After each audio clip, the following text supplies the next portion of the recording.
Ni egia esan, harritu samar nago, nahiko ados nago entzun dudan guztiarekin. Ados nago egin diren ñabardurekin. Esan dute nire lehen diskursoaren amaieran, irakurketaren inguruan ñabardurak egon zitezkela eta proposamenaren alde egon, hala ere.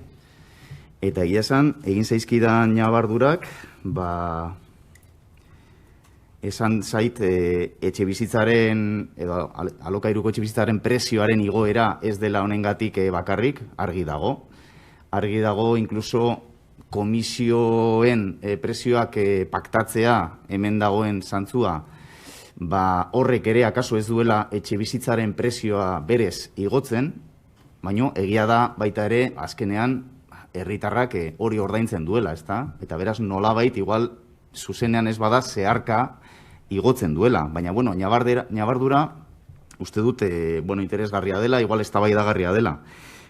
Argi dago, egin zaidan beste ñabardura da espedienteak irikitzeak ez duela ekarri behar zigorra, ezta? Uste dut Andueza jaunak esan duela, argi dago, ados gaude horrekin. De hecho, 2008an Lehiaren Euskal Agintaritzak 32 espediente ireki zituen, eta bakar bati zigortu zion. Beraz, oso argi dago, zigor espedientea irikitzeak ez dakarrela berez zigorrik. Eta gero, egin zaidan beste ñabardura bat da, eta bai Andueza jaunak eta baita Perez Andereak egin didatena da, Lehiaren Euskal Agintaritzaren autonomia errespetatu behar dela. Gu proposamen honekin gutxienez ez dugu hori kolokan jarri. Uste dugu hemen legebiltzarkideok adostuko bagenu Jaurlaritzak esan ziezaiola agintaritzari beste hirietara zabaltzea ikerketa horrek ez dakarrela binkulazio juridikorik. Esan nahi dut, hor binkulazioa edo lotesletasuna politikoa litzateke, ez juridikoa. Beraz, iradoki zunen alorrean kokasitekeen, ezta?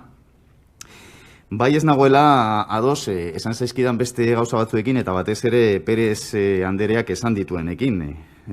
Badirudi, esan duela inmobiliaria guzti horiek oso txikiak direla, eta bueno, egon naiz begiratzen eta begiratu dudan inmobiliaria batek adibidez, ireki zuen bere laugarren inmobiliaria Bizkaian 2015an, eta inaugurazioa Aletik klubeko presidente hoi bat joan zen.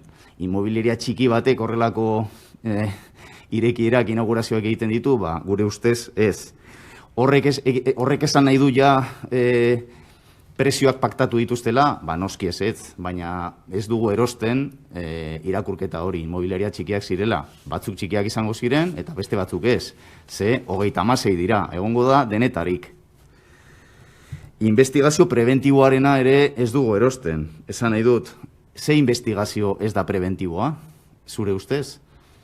Investigazio guztiak dira preventiboak. Investigazio bat azten duzunean, zuk ez dakizu hori bukatuko den, erruduntasuna frogatzen, ala errurik gabe bukatzen, ez da? Orduan, investigazio guztiak preventiboak dira. Kasu honetan, gainera, zantzuak daude. Esan dut, Bilboko inmobiliaria guztien, 131ari hasi zaio zigor espedientea. Orduan, uste dugu, hemen gaur egiten dugun eskaera, nahiko logikoa dela, azaldu dut arrazoietako bat, eta da, inmobiliaria batek badauzkala lotura enpresarialak Gasteizko higiezin eta eraikuntza enpresa batzuekin, gure ustez, bueno, ikerketa bat egiteko badago terrenoa, eta gainera hori da beraien lana. Zertarako daukagu Lehiaren agintaritza? Ikertzeko, egin dezala bere lana. Hori da hemen eskatzen dugun gauza bakarra.